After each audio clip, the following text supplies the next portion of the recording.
السلام علیکم ورحمۃ اللہ وبرکاتہ۔ بسم اللہ والصلاة والسلام علی رسول اللہ۔ مراسیل الصحابہ، مرسل صحابی پر آج سے بحث ہم شروع کرتے ہیں۔ پہلے جو بھی بحث ہوئی وہ تھی مشہور قسم مرسل کی۔ تابعی جب نبی علیہ السلام سے بیان کرے تو اسے مرسل تابعی کہتے ہیں۔ ایک قسم ہے مرسل کی مرسل صحابہ۔ مرسل صحابہ یہ حجت ہے، مرسل تابعی ضعیف ہے۔ مرسل تابعی ضعیف ہے، مرسل صحابی حجت ہے، صحیح ہے۔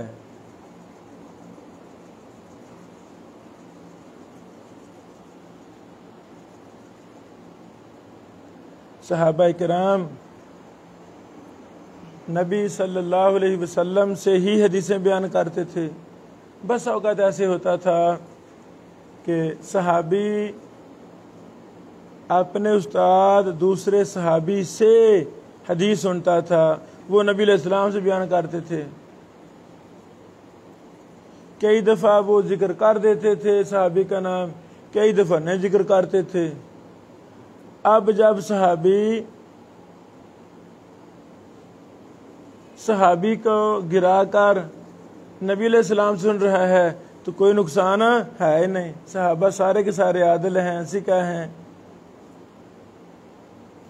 لیکن یہ قاعدہ قانون تابعین میں نہیں ہے۔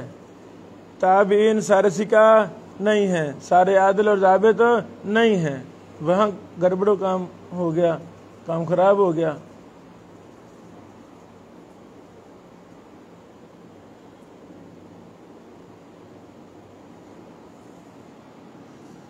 جب صحابی نے کسی حدیث کو صحابی سے سنا ہو، وہ بیان کرتے وقت صحابی کا نام نہ لے، نبی علیہ السلام کا نام لے لے، تو اسے کہتے ہیں مرسل صحابی۔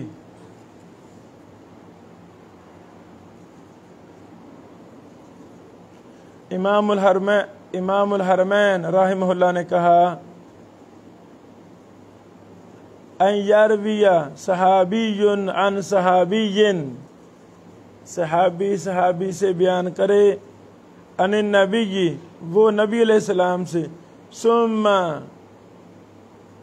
یسکت الصحابی یا یسکت الصحابی، پھر وہ صحابی کے واسطے کو گرا دے۔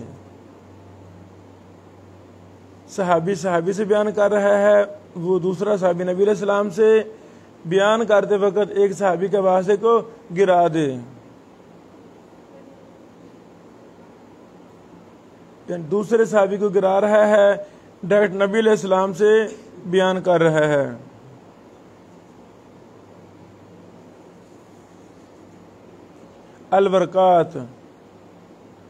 الورقات امام الحرمین امام جوینی رحمہ اللہ کی کتاب ہے۔ یہ ہمیں ہمارے استاد محترم حافظ محمد شریف صاحب نے ساری پڑھائی تھی۔ یہ چھوٹا سا رسالہ، چھوٹا سا۔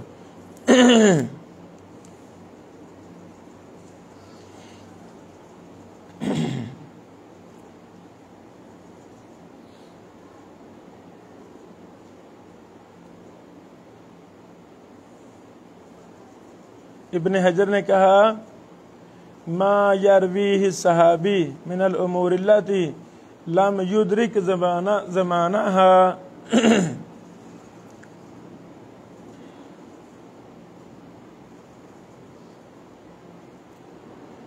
جس کو صحابی بیان کرے من الاموری ان معاملات کے بارے میں جن معاملات کا، جن واقعات کا، جن حادثات کا اس نے زمانہ نہیں پایا۔ آئی سمجھ؟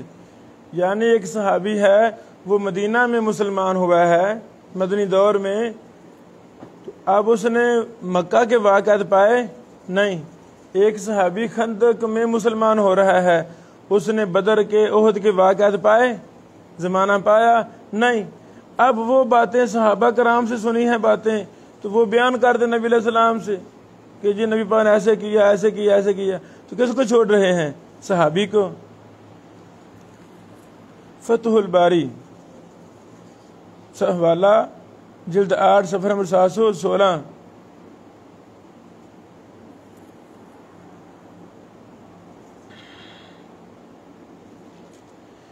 یہ عام ہے، صحابی کبیر کو بھی یہ شامل ہے، صحابی صغیر کو بھی یہ شامل ہے۔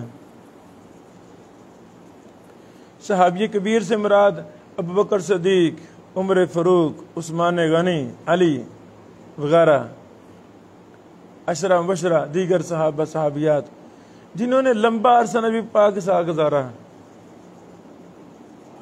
تو صغیر کون ہیں؟ جنہوں نے نبی علیہ السلام سے تھوڑی روایتیں لی ہیں، بچے تھے، ابن عباس ہیں، عبداللہ بن زبیر ہیں وغیرہ، کہ نبی علیہ السلام فوت ہو گئے اور یہ بچے ہی تھے، بھی چھوٹی عمر تھی ان کی، اسے کہتے ہیں صحابی صغیر۔ ان چھوٹے صحابہ نے نبی علیہ السلام سے بعض حدیثیں سنی، پھر انہوں نے کبار صحابہ سے علم حاصل کیا، ہماری ماؤں سے امہات المومنین سے احادیث لیں۔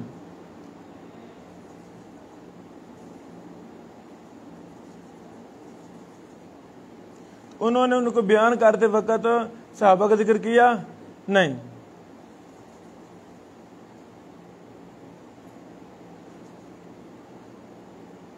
امام ابن الصلاح نے مرسل صحابی میں صغار صحابہ کی قید لگائی ہے، صغار صحابی کی قید لگائی ہے۔ ہم کہتے ہیں کہ اس میں صغار بھی شامل ہیں، کبار بھی شامل ہیں۔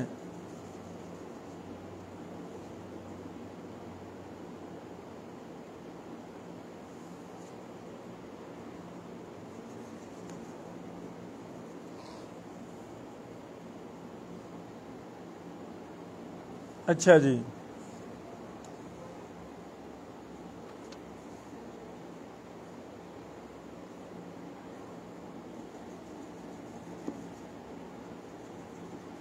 بڑے زیادہ دلائل ملتے ہیں کہ صحابہ کرام نے نبی علیہ السلام سے بیان کیا، بعض نے تو خود وضاحت بھی کر دی کہ یہ بات میں نبی سے نہیں سنی تھی، میں نے صحابی سے سنی تھی۔ اب صحابی کو حذف کرنا کوئی مضر نہیں ہے، وہ سارے ہی عدول تھے، اللہ کے اولیاء تھے، جنتی تھے۔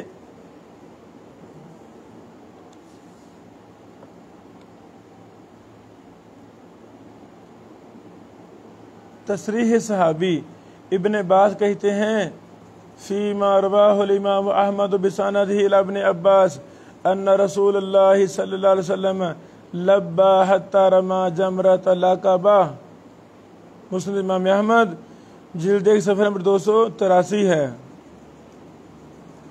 وصرح ابن عباس فی مواضع اخرى انہ سمع ھذا من اسامۃ بن زید، یہاں حدیث بیان کر دی ان ابن عباس ان رسول صلی اللہ علیہ وسلم لبا، نبی علیہ السلام سے، پھر دوسری جگہ پر صراحت کر دی کہ یہ میں نے اسامہ بن زید سے حدیث سنی تھی، اسامہ سے اور اپنے بھائی فضل سے۔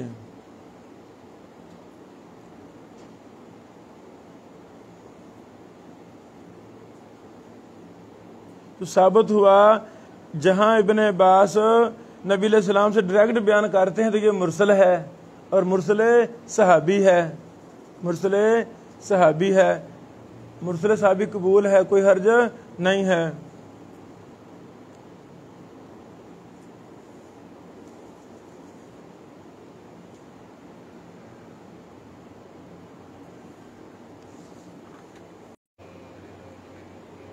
کاٹ دو ان النبی صلی اللہ علیہ وسلم قال لا ربا الا فی النسیہ، ابن عباس بیان کرتے ہیں ڈائریکٹ نبی علیہ الصلوۃ والسلام سے۔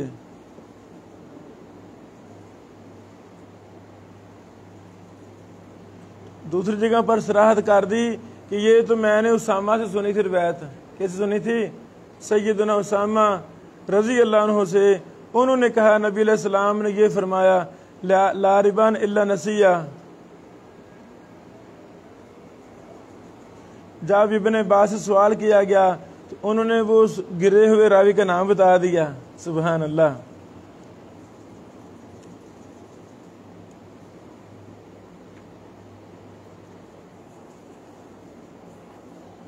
صحابی کا اسلام مؤخر ہو، صحابی کا اسلام مؤخر ہو، یہ بھی ایک وجہ ہے مرسل صحابی کی. اسلام بعد میں لایا تو ان کو دین سیکھنے کا شوق تھا کہ نہیں شوق تھا؟ بڑا شوق تھا. وہ صحابہ کرام سے بیٹھتے تھے، دن رات دین سیکھتے تھے.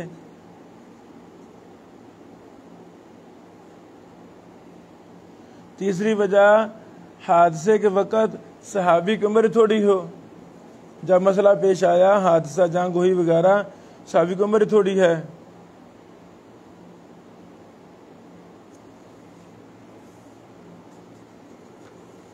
اس پر کئی مثالیں. چوتھی وجہ واقعے کے وقت صحابی غائب تھا، صحابی زندہ تھا، مسلمان تھا، زمانہ بھی پایا تھا، لیکن جو واقعہ ہوا اس واقعے میں شریک نہیں تھا، غائب تھا. اپنے کھیتی باڑی میں، بکریاں چرانے میں، تجارت میں وہ مصروف تھے. جب وہ واقعہ پیش آ گیا تو انہوں نے صحابہ سے سنا، ایسے نا جی وہاں یہ ہوا تھا، یہ ہوا، یہ ہوا، تو پھر وہ بیان کرنے لگے اس کو.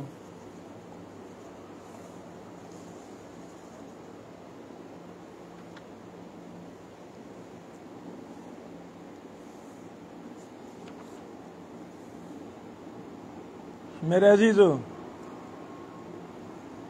مرسل صحابی کا حکم کیا ہے؟ مرسل صحابی کا حکم کیا ہے؟ اس میں مختلف اقوال ہیں. پہلا قول، مرسل صحابی مطلق طور پر مقبول ہے. بات ختم ہوئی. ذهب جمہور المحدثین ذهب جمہور المحدثین والفقہاء والاصولیین الى الاحتجاج بمرسل صحابی مطلقاً. جمہور محدثین، جمہور فقہا، جمہور اصولیوں کا موقف ہے کہ مطلق طور پر مرسل صحابی حجت ہے. ابن عبد البر نے محدثین کا اس پر اجماع نقل کیا ہے. کیا نقل کیا ہے؟ اجماع نقل کیا ہے.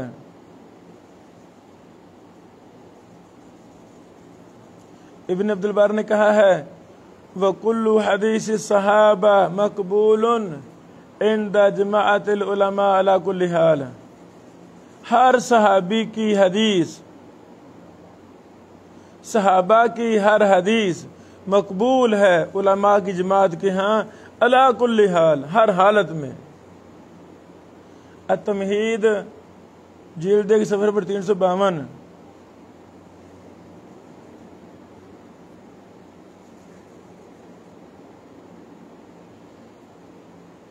امام عراقی کا بھی یہی منہج ہے.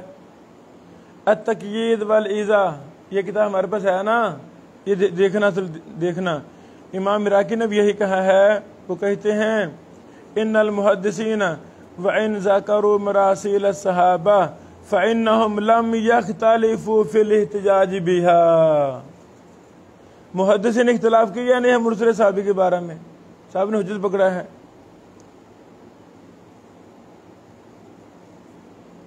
کئی علماء نے اس میں اختلاف ذکر کیا ہی نہیں ہے.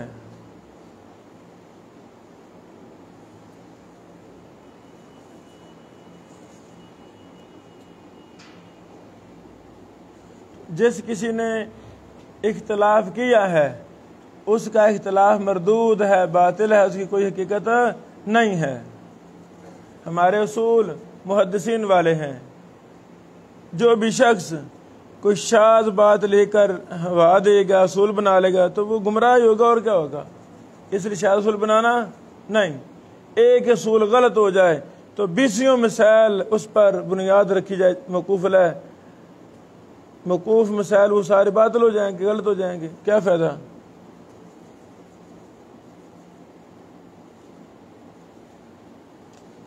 احناف کے علماء نے بھی اس پر اجماع نقل کیا ہے۔ فخر الاسلام بازدوی رحمہ اللہ، کشف الاسرار جلد 3 صفحہ نمبر 2 وغیرہ۔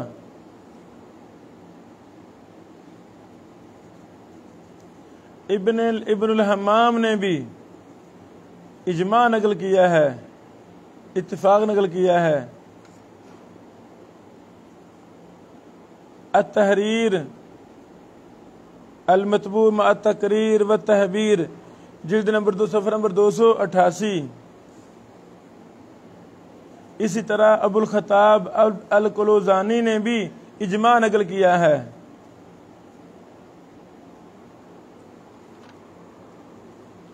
حنابلہ میں سے یہ امام ہیں قلوزانی، التمہید صفحہ نمبر 134۔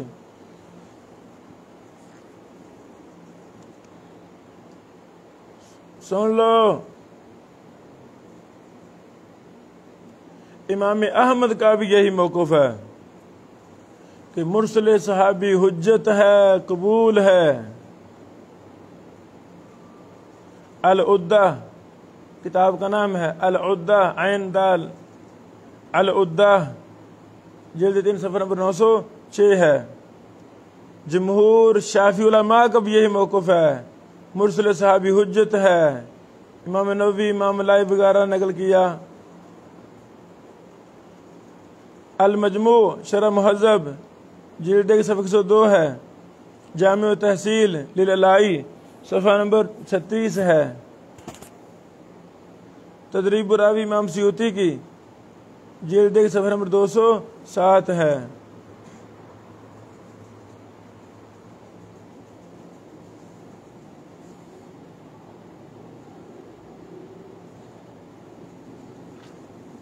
خلاصہ کیا نکلا کہ مرسل صحابی حجت ہے۔ کوئی جو اختلاف والا قول ہے تو وہ شاذ ہے، اس کی کوئی حقیقت نہیں ہے۔ مرسل صحابی حجت ہے، مرسل تابعی ضعیف ہے۔ اگلے لیکچروں میں ہم تفصیل بیان کر رہے ہیں کہ کتنے فقہا نے کتنے زیادہ فقہی مسائل کی بنیاد مرسل پر رکھی ہے، مرسل تابعی پر، حالانکہ وہ تو ضعیف ہے۔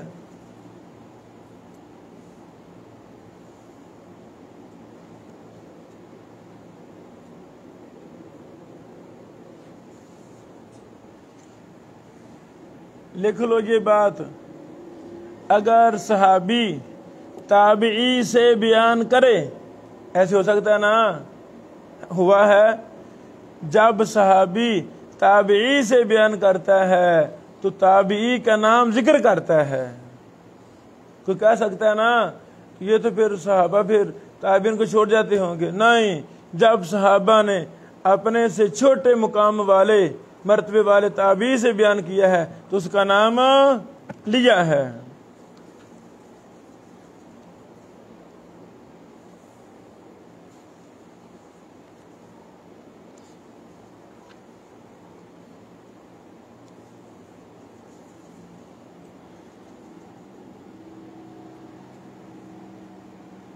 سن لو، اسی پر اعتراض ہوتے ہیں جس نے کوئی کام کیا ہو، وہی میدان میں گرتا ہے جو میدان میں چلنا جانتا ہو۔ تو سب سے زیادہ حدیث کے مسئلہ میں اعتراض ابو ہریرہ پر ہوئے رضی اللہ عنہ۔ تو ایک یہ بھی اعتراض ابو ہریرہ رضی اللہ عنہ پر مرسل کا اعتراض ہے۔ تو یہ مصنفہ بہنا نے، حصہ صاحبہ نے اس پر مفصل دراسہ کیا ہے، لکھو، یہ آپ نے پڑھنا ہے، 284 سے لے کر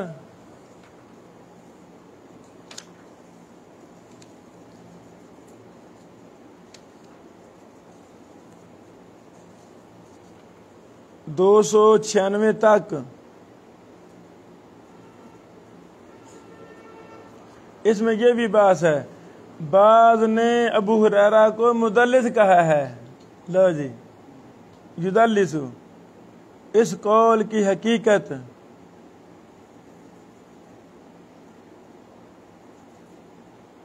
یہاں یہ تفصیلی بحث ہے. جو میں نے کتاب لکھی ہے نا موسوعۃ المدلسین، اس کے مقدمے میں میں نے اس پر کافی تفصیلی دفاع کیا ابو ہریرہ رضی اللہ عنہ کا تدلیس کا. میرے بھائی جان خلاصہ کیا ہوا؟